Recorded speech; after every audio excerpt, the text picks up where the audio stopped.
You know, when you picture a scientific genius, you probably think of someone in a pristine lab having that one big eureka moment. But the story of Marie Curie? Oh, it's so much more than that. It's a story of pure grit, of rebellion, and of a relentless fight against an establishment that wanted nothing to do with her. Okay, let's start with a number. 2. That's how many Nobel Prizes Marie Curie won. But here's the real kicker. She won them in 2 completely different scientific fields, physics and chemistry. To this day, nobody else, man or woman, has ever done that. So you gotta ask, right? How did she do it? This isn't just a story about a brilliant mind. This is the story of an outsider who just shattered every single barrier that was put in front of her, from her home country all the way to her adopted one. Her journey starts not with a trophy, but with an act of defiance. She was born Maria Skłodowska in Warsaw, and she was a rebel from the very beginning, driven by this incredible thirst for knowledge and a world that was pretty determined to deny her. I mean, just look at this timeline. The odds were stacked against her from day one. Imagine graduating high school at 15, top of your class, only to be told, sorry, no more school for you because you're a woman. That was her reality. So what does she do? She joins a secret, underground university. They called it the Flying University because they had to keep changing locations to avoid the authorities. When she finally gets to Paris, to the Sorbonne, the numbers are just staggering. She was one of only 23 women in a sea of over 1,800 male science students. And what happens? She graduates first in physics. Unbelievable. So in Paris, she meets Pierre Curie, and what starts as a professional collaboration, it quickly becomes a personal one. Together, they were about to step into a completely new, totally unseen area of physics, a discovery that would fundamentally change how we see the universe. And this brings us right to the heart of it all, radioactivity. She literally came up with a name for it. While all these other scientists were scratching their heads about these mysterious rays coming from uranium, Marie Curie had this revolutionary idea. This energy wasn't some chemical reaction. No, it was coming from deep inside the atom itself. And that's the key. She was the one who figured out this was a basic property of atoms. So how did she prove it? Well, her process just shows her methodical genius. She starts by investigating these weird rays from uranium, but then she notices something huge. The raw ore, this stuff called pitchblende, is way more radioactive than the pure uranium she could get from it. Her brilliant deduction, there must be something else in that ore, something incredibly powerful. And what came next was just grueling, back-breaking work, boiling down tons of this ore in what was basically a leaky shed to isolate not one, but 2 brand new elements, polonium and radium.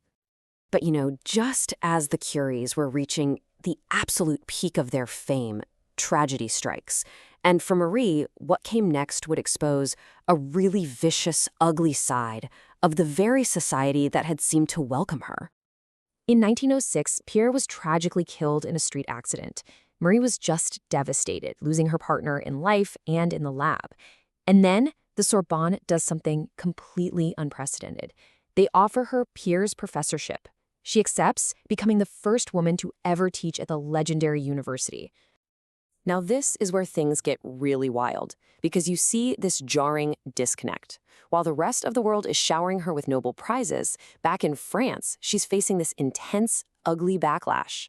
The French Academy of Sciences rejected her.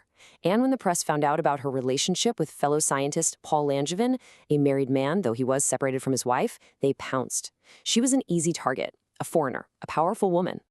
And the attacks, they were not subtle. They were personal, they were xenophobic, and they were sexist. This quote from the press says it all. They used everything she was, a foreigner, an intellectual, a woman, as weapons against her, painting her as some kind of threat to French society. So get this. The scandal erupts right as she's being awarded her 2nd Nobel Prize. Things got so bad that the Nobel Committee itself actually wrote to her, basically suggesting, hey, maybe you shouldn't come to Stockholm to accept your prize. Her response was just iconic. She wrote back and said in so many words that the prize was for her science and her personal life had nothing to do with it. And then she went to Stockholm and she collected her award. What a legend. So having stared down the press and the entire establishment, Curie spent the rest of her life building a legacy that went way beyond her own discoveries. She turned her science into a tool to save lives, and she used her fame to build a platform for the next generation. Here's another number for you that helps define that legacy: 20. When World War I broke out, Curie knew right away that her work with X-rays could save lives on the battlefield. And she didn't just write a check. Nope, she created a fleet of 20 mobile X-ray trucks, nicknamed Petite Curies, or Little Curies. She even learned how to drive so she could take them to the front lines herself, helping surgeons find shrapnel in wounded soldiers. Her impact, it's still felt so profoundly today.